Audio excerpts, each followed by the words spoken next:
we will probably discuss the things we're trying to do to see that things change for the better.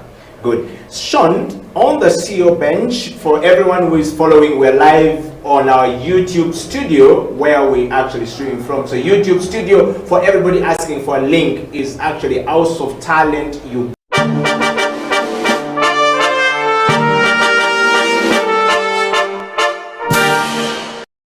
Confident in themselves and what they are offering. Yes. I think that's the biggest problem. Like, women will easily settle for a less pay than men would. Okay. Yeah. Mona Onyetodeke goes on to say, or I think this is a comment, says, I didn't know that beauty products are taxed at 60%. Whoa. They are. I pray that changes soon, but they are. Okay. So Yeah. with that challenge of 60%,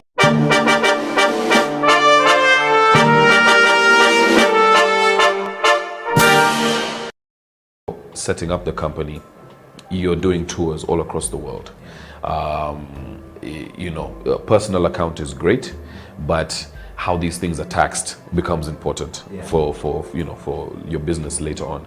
As soon as you cross that threshold of 50 million a year, you know, you're now in the interest become more shares. Yes.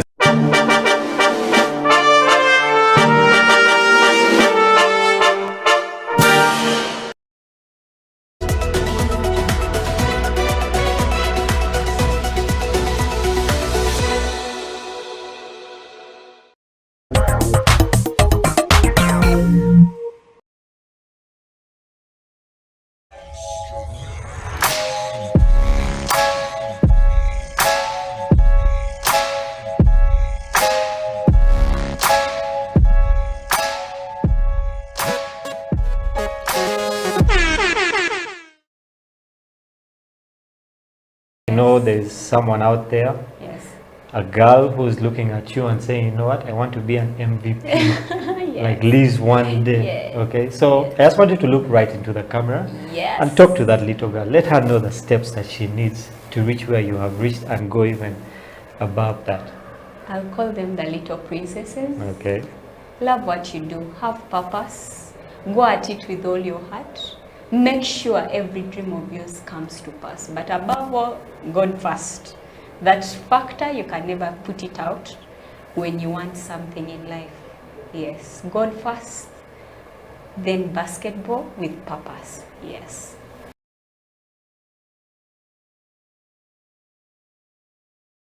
COVID-19 has tested our hope and faith as individuals, families, and the country at large. Besides destroying many aspects of our lives, the novel coronavirus has also affected our human rights in many ways. You and the Law, the COVID edition, is a 30-minute weekly television program that focuses on the impact of COVID-19 on human rights in Uganda. The program engages experts to explain the importance of rights-based approaches to the success of any public health response to ensure the respect, protection, and fulfillment of human rights amidst the challenges presented by COVID-19. You and the Law, the television program, brought to you by Legal Hub Uganda, taking the law to the last mile in proud association with I4C Africa Hub and House of Talent Television.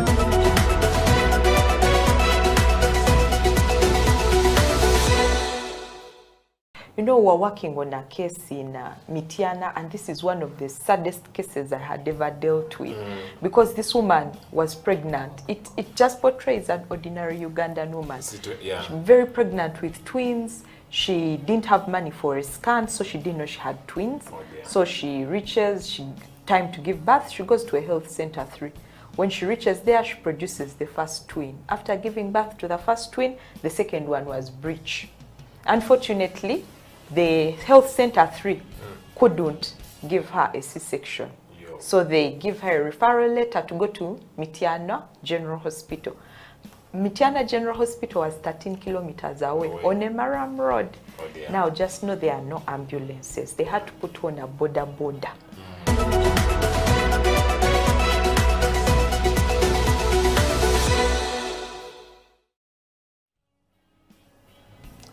This is You and the Law, the COVID edition, here on House of Talent Television. My name is Jonathan Ochom, your host.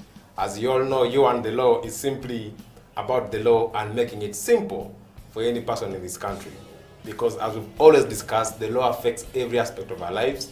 So it's only safer that you know about the law. This particular edition of You and the Law is focusing on COVID-19 and how it has affected our human rights. And today, in studio, we're discussing about the right to health. But before we go there, we need to know what does the right to health mean? Who has a duty to fulfill that right? How has COVID-19 affected it? With me is Ms. Rose Wachikona. Rose is the Senior Program Officer at the Center for Health, Human Rights and Development. Rose, you're welcome to You and the Law. Thank you so much, Jonathan, and thank you for having me here. How have you been? I've been good. I've been good. We're attending the Rule of Law Symposium for Uganda Law Society today. Okay. And we're discussing this very topic, so it's interesting that I'm carrying it on this show. That's fine. So, talking about SEHAD, the kind of things that you do, maybe for somebody who could be, hearing about you for the first time, the organization, you could give us a little bit of a sneak peek into what the center does.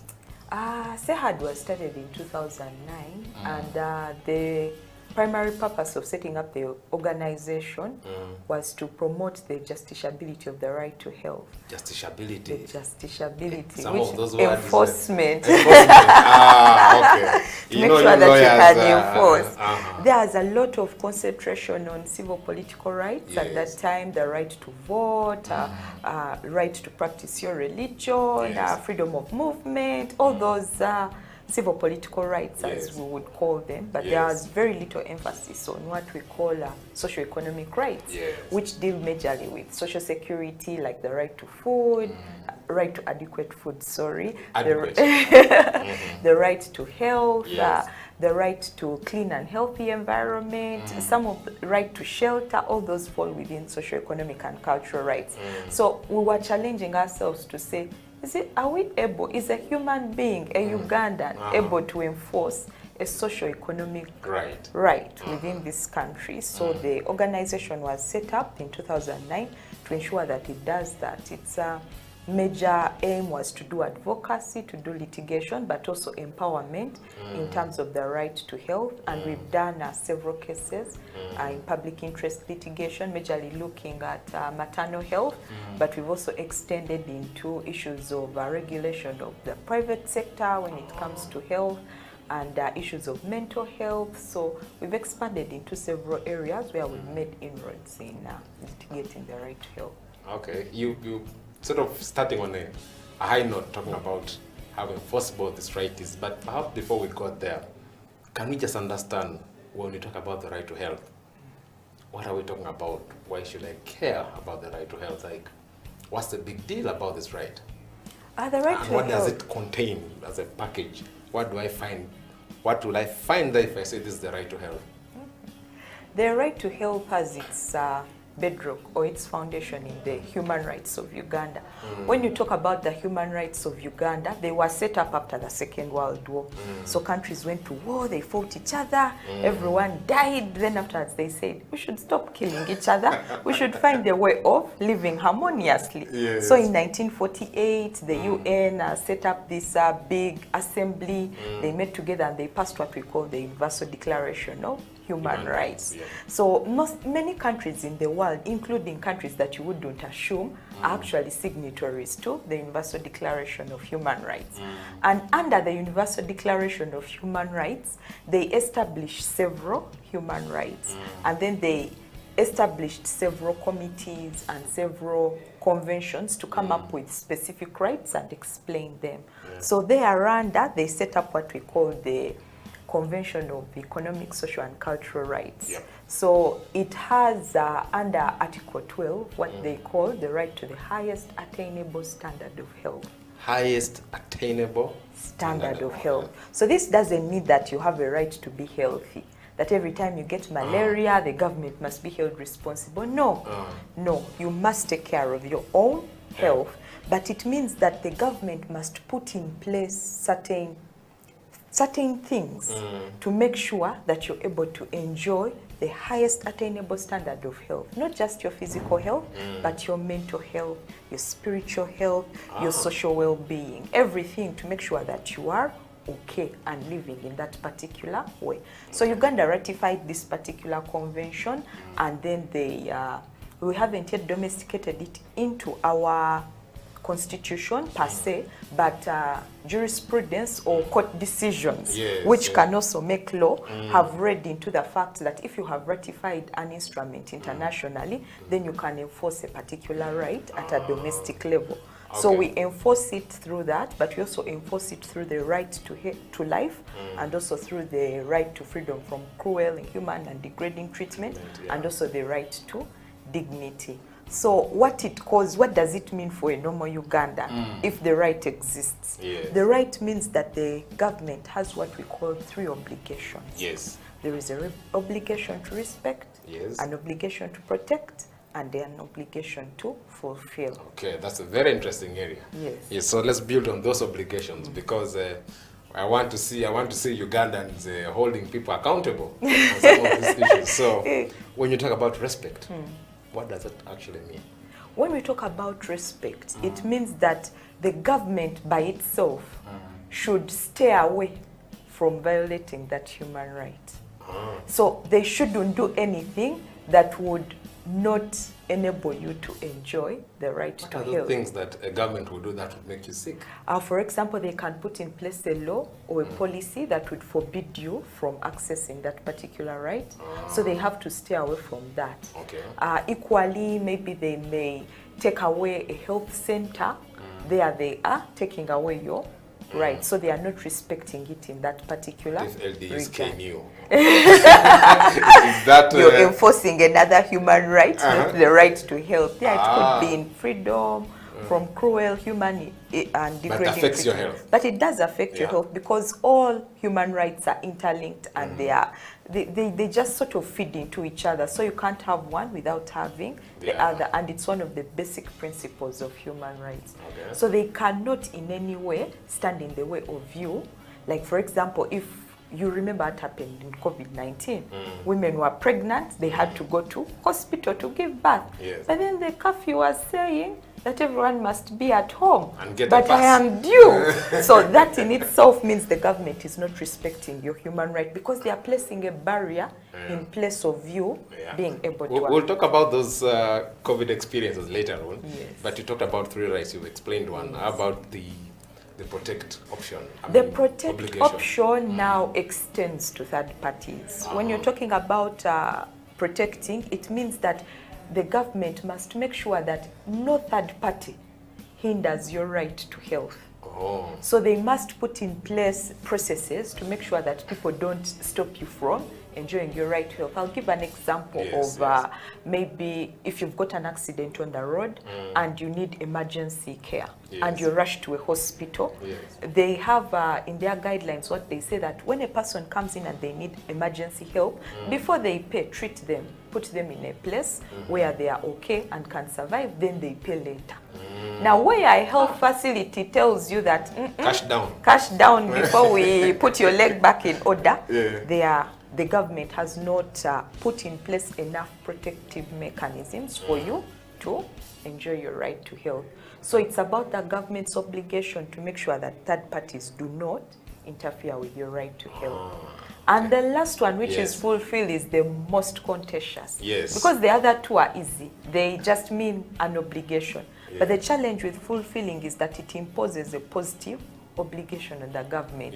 That beyond you stopping other people or beyond you stopping yourself from interfering in my right to health, I must go ahead and put in place certain things to make sure that you enjoy your right to health. What are those things? They must put in place hospitals, they must put in place health workers, they must put in place what we call goods and services. Goods and services. Goods and services. Personnel. Exactly. Everything, all that, medicine, equipment, blood must be, everything must run efficiently as per the 5 pillars of the public health system. Okay. Rose, you mentioned that we don't have an express law on the right to health. So how have you been, what have you been basing your advocacy on? Because then people would say, you know, it's not by mistake that Uganda has not ratified this. Maybe maybe it's by design. I don't know. So where do you then derive your mandate from, especially at the national level? At a national level, where we derive our mandate from, as I said, our constitution within itself doesn't expressly provide for the right to health. But thereunder, they have a particular provision where they say that all the rights that are stated within Chapter 4 do not preclude other rights that are contained in any other instrument. They equally go ahead to say that if Uganda has ratified any other international instrument, then it can be enforced under the Constitution. So we have ratified the International Convention on Economic, Social and Cultural Rights. We've also ratified the African Charter, which provides for the right to health under Article 14. So we can therefore enforce them there. Also, you squeeze around. Yeah, so it's a tall order. You go around the mountain, go around, but ultimately you arrive. But our Supreme Court, in a recent decision that was passed last year, I think it is a case that we had litigated on maternal health, where we were talking about challenging government's failure to provide basic maternal health commodities within public health facilities. Court agreed with us, and they said that the right to health is intrinsically provided for in the Constitution and therefore can be enforced. So that within itself, by court making that pronouncement, you can rely on that directly. You will survive under the because Supreme Court definitely makes laws. And you talked about cases. I know that you put in a couple of cases in court on different, health rights. I don't know what your experience has been, litigating matters related to the right to health. What are some of the issues, challenges that you've been encountering? I think some of the challenges that we have found is, number one, in the failure to delink the right to health from medical negligence. There is a need to always, the judges always, they don't understand the right to health independent of. As a concept of exactly, its own.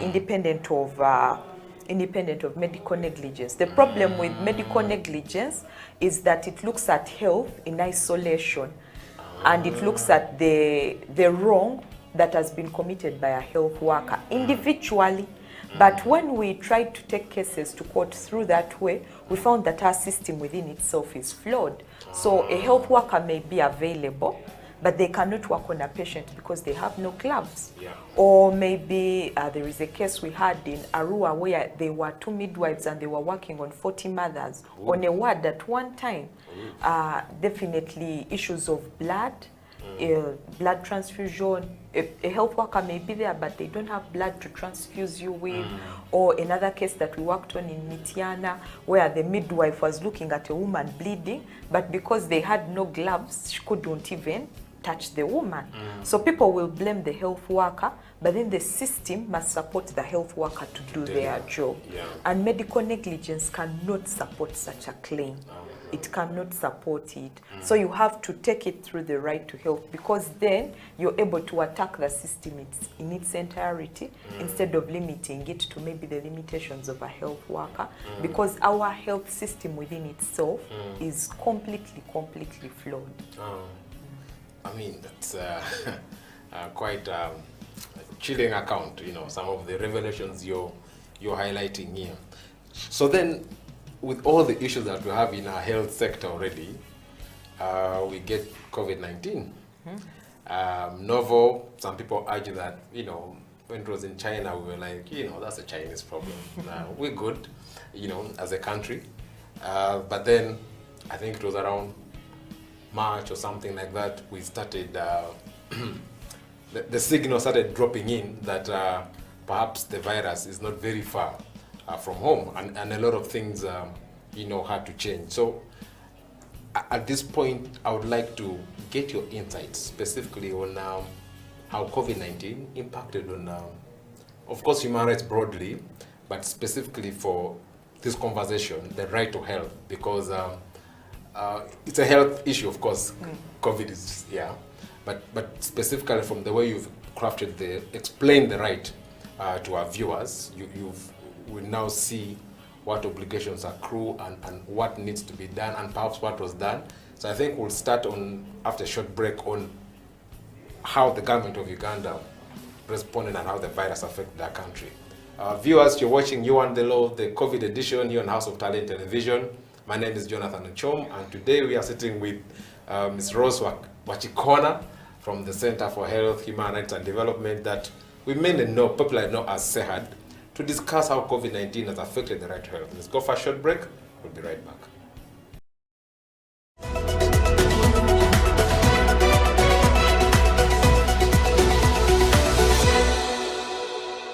When it comes to the law, we basically live the law, you know, on a day-to-day basis, you know. Whether it is in your bedroom, there is a law that governs it. If you're married, for example, even if you're single, there could be something touching on the law, because you might be in your bedroom with an underage girl, or you might be with another person's wife, you know. All the things are the law, you know. If you're a human being, you have rights. Those rights are called human rights.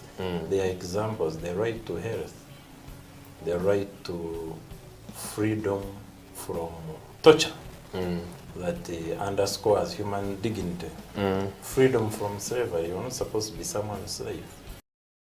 If you look at our penal code, it sets out another marriage laws. It sets out the persons who can marry and those who cannot marry, right? For example, you can't marry your close relatives. You know, if you did, you'd be committing a crime. The state is not supposed to tell you who to worship, how many times a day. No, you have a right to work. A right to work. You have freedom of association. Cohabitation for whatever period of time does not make you husband and wife, right? And that is why we emphasize to people that when the relationship is still hot, you know, you must ensure that you do what? Marry. Yes. You know? For human rights to be respected, protected, and fulfilled, relevant government programs must actually work. Medicine should reach hospitals, oxygen should be there, health workers should have gloves, teachers should be present. Now they are mostly absent, and they have left the profession, a good number of them. They are into trading. So things must work. If things don't work, human rights are not respected, are not protected, and are not fulfilled. COVID-19 has tested our hope and faith as individuals, families, and the country at large. Besides destroying many aspects of our lives, the novel coronavirus has also affected our human rights in many ways. You and the Law, the COVID edition, is a 30-minute weekly television program that focuses on the impact of COVID-19 on human rights in Uganda. The program engages experts to explain the importance of rights-based approaches to the success of any public health response to ensure the respect, protection, and fulfillment of human rights amidst the challenges presented by COVID-19. You and the Law, the television program, brought to you by Legal Hub Uganda, taking the law to the last mile in proud association with I4C Africa Hub and House of Talent Television, coming soon.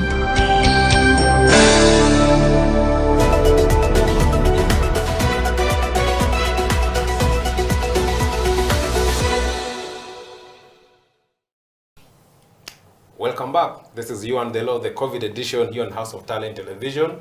My name is Jonathan Ochom, your host. Today we're discussing the right to health, and we're privileged to have Ms. Rose Wachikona, a Senior Program Officer at the Center for Health, Human Rights and Development. Rose, welcome back from the break.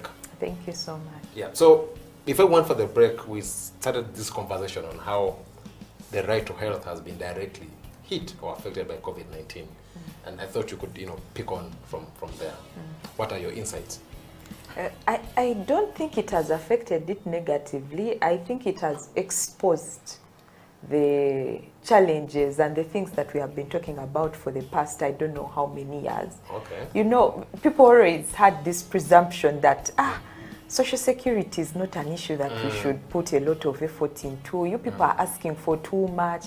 There is this theory that they call progressive realization, that we can only put into social security as much as the country has. And that is when all our political leaders and all our mainstream ministries would keep saying that, Uganda is a developing country. And they even forget that we moved to developing and developed, and they say, we are a third world country, we have no money, we have no money. So internationally, the government had made commitments. They made commitments in the Abuja Declaration where they said that they are going to commit 15% of the entire national budget to health. 15%. 15%. Colossal sum. That was about 10 years ago, I think, in 2010, if I'm not mistaken. But 10 years down the road, they can't do it. They are stuck at about 5%. I think this year we are at 6.5%, if I'm not mistaken. So they had hit a stall. And even that 6.5 that they committed to healthcare within the country, 70% of it is funded by external donors. Yeah. So maybe the EU will come in and contribute something to malaria, USAID will come in and contribute something to HIV, and that is the way that they would consolidate their budget. But the government was putting very minuscule resources into the right to health. But it's not only the right to health in isolation, even in education, even in shelter. We know very well that this country is suffering shelter deficit within the country itself. But they were doing nothing about it. They were no more interested in politics, politicking, prisons, and things to do with civil and political rights. COVID, but now when COVID came, it exposed the rot that existed. Suddenly our healthcare system could not take in patients. It was ill-equipped. We had very few health workers who could even manage patients of the stature of COVID. They couldn't do free and mandatory testing as was expected by the WHO. We had no ICUs, no beds. We had nothing. We even had no PPEs. And indeed, the developed world was saying that, Africans are going to die like ants. And we all prepared to die like ants. But thank God that didn't happen, and that anticipation of gloom didn't happen. But it exposed what is going on within our healthcare system. The second wave of COVID-19, we saw how people struggled just to raise money to treat one COVID patient. It just showed us that all of us are one illness away from total, complete poverty. And it showed the importance of having social security. So the conversation started changing. Right now, even for the ULS to hold an entire symposium on the right to health, for me, it's an achievement within itself. Because way back, they are like, no, they are arresting some political prisoners. Let's go and rescue some victims of torture, which I know is very important. But ideally, a person's well-being and their ability to live a life which is of quality, I think supersedes any other thing. So you're celebrating? We are celebrating. Some people could argue that you're being sadist, you know, in a way, because I've spoken to people who've talked about other rights, labor, education, everything, and people are giving a gloomy picture, but you're here smiling. I am. I am, because even now when I go to court, it's very easy for a judge to understand where I'm coming from. When you look at the maternal health petition that we argued it for over 10 years. And we were pushing court to understand that it is important for a health facility to have a glove so that a woman can give birth safely. And a judge couldn't understand that. They just couldn't. And you push. Finally, they agree.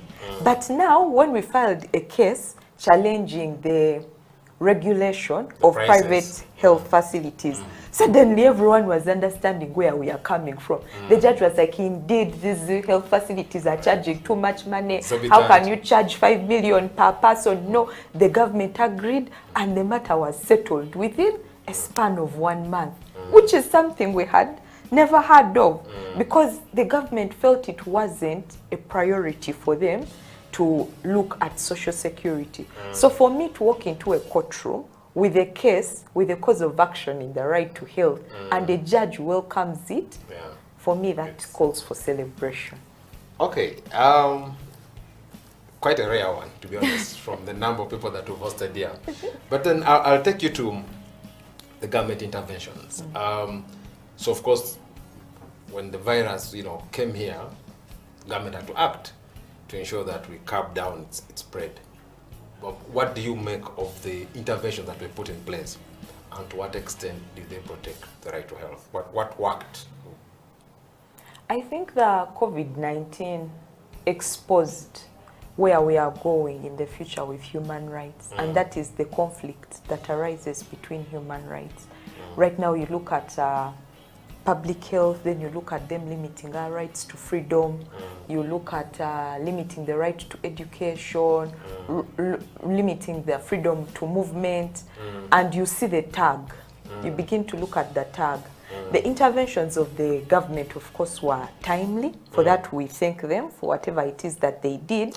And they took it too far at one point. Okay. They took it too far because the purpose of limiting human rights was in order for them to establish, to prepare for the next phase, if I would say. So the first lockdown, they said, oh, all of you stay home. Let us buy beds. Let's equip our hospitals. Let's procure PPEs. Let's work on vaccines. Yes. And we all understood.